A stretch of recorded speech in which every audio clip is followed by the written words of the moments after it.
Saints preserve me, I was there. If it's not true, my name's not Ted Sullivan. It happened in Kansas City when I was managing the Cowboys back in about 1885. My starting twirler was a wild man.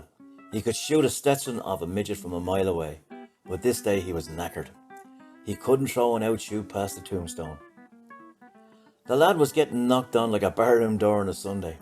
I had to find some way to get him out of the game. Now, the rule of baseball in those days forbade taking players out of the game unless they were injured. I didn't wish the boyo any real harm, but it sure would have been a relief if one of the many liners that were whistling past him had broken his leg. Then the idea hit me like a bag of bricks. I slipped into the bleachers, found a KC fan who we knew to be a doctor.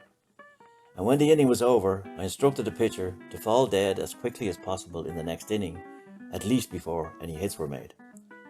On the second ball pitched, my boy threw his hands over his heart and sank to the ground.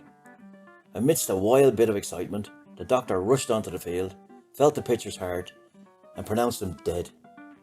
There was a stunned silence as the sorrowing teammates bore the pitcher off the field. I was doing what I had to do, warming up another pitcher, when the umpire stopped me. "You can't put in another pitcher," he said. "Why not? The man is dead," I argued.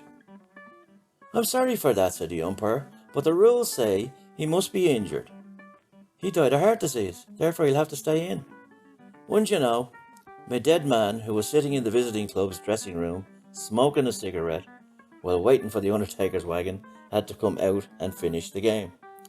I guess you could say we were caught dead to rights, and sure enough they murdered us by a score of 8-2.